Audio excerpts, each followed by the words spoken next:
दोस्तों आज बात करते हैं शतरंज की, चेस बोर्ड की।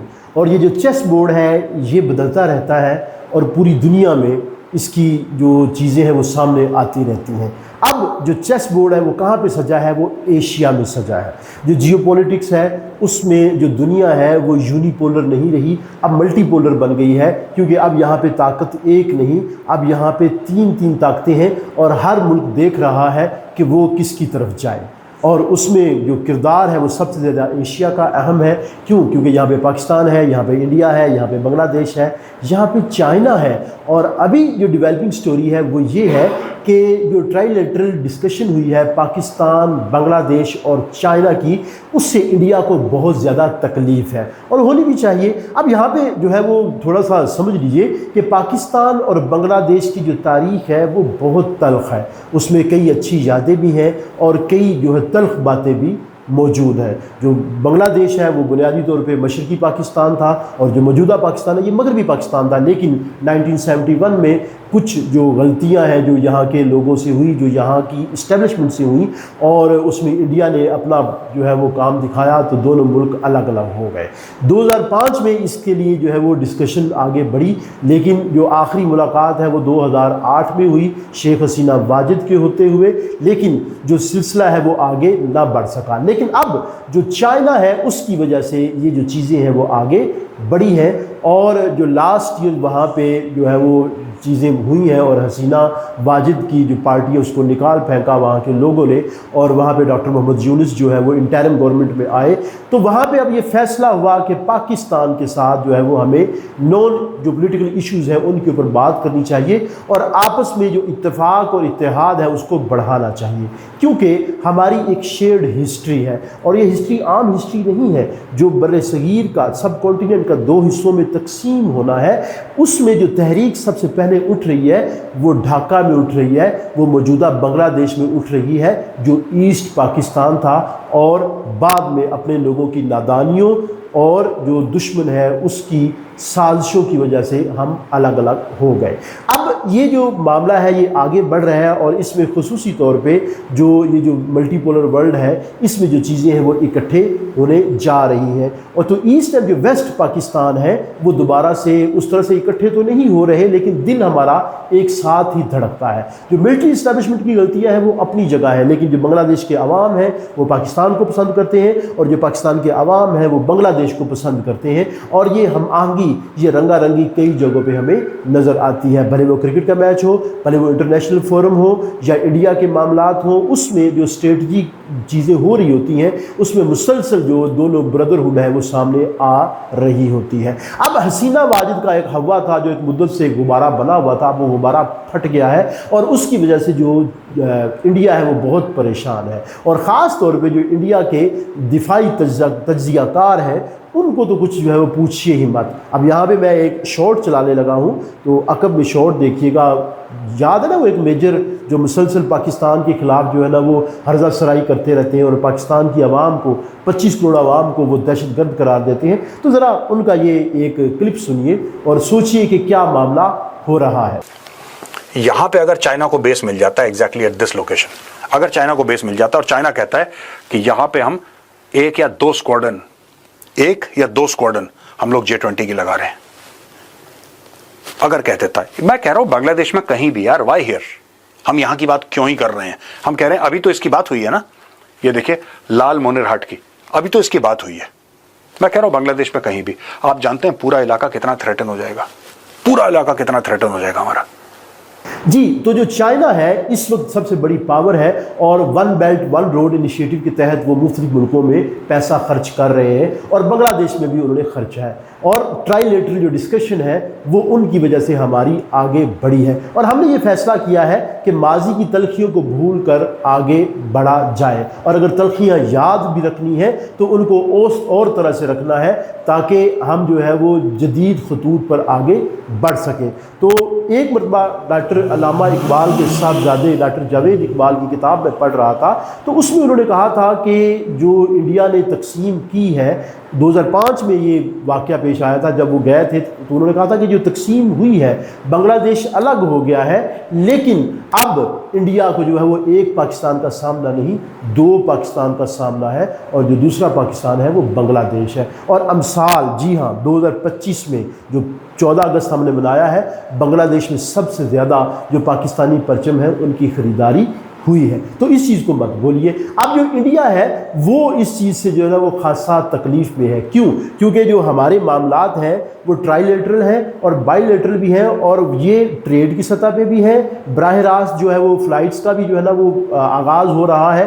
पाकिस्तान में जो जिना एयरलाइन है उसको इसका लाइसेंस मिल चुका है, सियाल के लिए भी इसके लिए कोशिश हो रही है, और जो बांग्लादेश की एयरलाइन है उसके लिए भी कोशिश हो रही है, क्योंकि हमारी शेयर्ड हिस्ट्री है। और बहुत जल्द जो है वो फ्री वीज़ा यहाँ पे जो है वो हम शुरू करने जा रहे हैं। तो इंडिया को क्यों तकलीफ है? क्योंकि इंडिया का एक रोमांस रहा डोनाल्ड ट्रंप के साथ पिछले दौरे हुकूमत में, लेकिन जो मौजूदा दौरे हुकूमत है उसमें वैसा कुछ नहीं हो रहा, और जो ट्रंप है उसने 50% जो है टैरिफ है वो उनके ऊपर लागू कर दिया है, और जो ट्रेड है उनकी वो बहुत ज़्यादा मुतासिर हो रही है। ऐसे में जो इंडिया है वो दोबारा चाइना की तरफ जा रहा है और उनके साथ अपने ताल्लुकात बढ़ाने की कोशिश कर रहा है। तो अच्छी बात है, बढ़ाने चाहिए, लेकिन अपने सरहदी तनाज़ात को भी हल करना चाहिए। जब हम इंडिया को देखते हैं तो इंडिया के पाकिस्तान के साथ, बांग्लादेश के साथ, श्रीलंका के साथ, भूटान के साथ, मालदीव के साथ, हर मुल्क के साथ उसके ताल्लुकात ख़राब हैं। सभी के साथ उसके सरहदी तनाज़ात हैं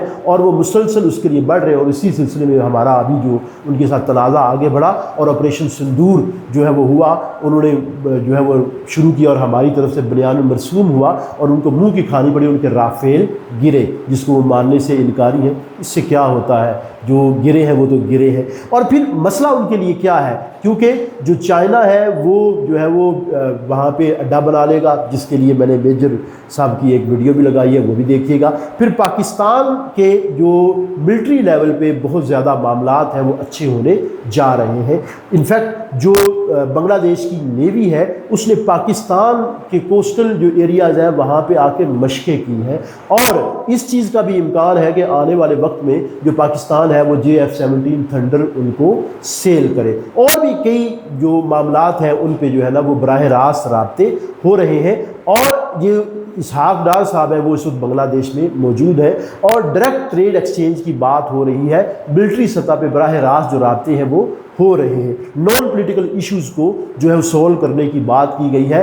अब इंटरिम गवर्नमेंट वहाँ पे है और इसके बावजूद जो पाकिस्तान की लीडरशिप है उन्होंने जाके मुलाकातें की हैं, और ये मुलाकातें महज जो है वो डॉक्टर मोहम्मद यूनुस के साथ नहीं हुई, बल्कि जो दीगर नेशनलिस्ट पार्टियां हैं बांग्लादेश की जो आने वाले वक्त में सामने आएंगी उनके साथ भी हमारी गुफ्तगू हुई है। तो इसकी वजह से जो चाइना है वो बहुत ज़्यादा तकलीफ़ में है, और ये जो चेस बोर्ड है ये इस वक्त तरतीब पाया है। और ये जो मल्टीपोलर वर्ल्ड है उसमें जो पाकिस्तान है, बांग्लादेश है और चाइना की जो टाई अप है उससे बहुत ज़्यादा अच्छा मामला होता हुआ नज़र आ रहा है। अब इसमें इंडिया को क्या चाहिए? इंडिया को चाहिए कि अपने सरहदी तनाज़ात हल करें, सबके साथ हल करें, हमारे साथ भी हल करें। और जो एरोगेंस से आप काम लेते हैं और आपके जो दिफाई तज्जियाकार हमें टुच्चा देश कहते हैं, उनको ज़रा होश के नाखून लेने चाहिए। हमारी शेयर्ड हिस्ट्री है, हमारा जो है ना वो धूप छाँव का आलम है और उसमें बेवफाई नहीं है, ये बात ज़हन में रखिएगा। तो पाकिस्तान, बांग्लादेश और जो चाइना है उनकी जो ये टाइज़ हैं ये एक नए उफ़क़ का सामान होंगी, जिससे इंडिया को बहुत बड़ी तकलीफ़ है और ये होती रहेगी। और चाहिए तो ये कि वो अपनी एरोगेंस को छोड़े और पाकिस्तान के साथ बल्कि अपने तमाम हमसाया ममालिक के साथ अच्छे तरीके से रहे। जो स्ट्रेटजिक पार्टनरशिप उसने की थी किसके साथ? अमेरिका के साथ। वो रोमांस अब ख़त्म हो गया है, क्योंकि अमेरिका को पता चल गया है कि वो चाइना के ख़िलाफ़ जिस इंडिया को लाना चाहता था उस इंडिया में इतनी ताकत ही नहीं है, और इंडिया की जो फॉरेन पॉलिसी है वो भी नाकाम हुई है। और वो कोशिश कर रहे थे कि पाकिस्तानियों को, पाकिस्तान को चारों शानों चित करें, लेकिन वो ऐसा कर नहीं सके। और जो पाकिस्तान है वो मुसलसल आगे ही बढ़ता चला जा रहा है। यहाँ पे ज़हन में रखिए, जो भारतीय जो जनता है उनको ये चीज़ ज़हन में रखनी चाहिए कि अगर हमारे पॉलिटिकल डिफरेंसेस ना हो जो हमारे आवाम के अंदर मौजूद है हमारी इस्टेब्लिशमेंट के हवाले से, तो हमारा मामला कहीं से कहीं पहुंच जाए। और माजी में ऐसा रहा है तो चाहिए ये कि एरोगेंस ख़त्म की जाए। हम मोहब्बत करते हैं, पाकिस्तानी मोहब्बत करते हैं, आपको शायद इस चीज़ का अंदाज़ा नहीं है। हम चाहते हैं कि हम जो है वो दिल्ली में जाए, हम गालिब के मज़ार पे जाए, हम दरगाहों की सैर करें, हम ताज देखें, और वैसे ही जो इंडियंस हैं वो भी यहाँ पे आना चाहते हैं।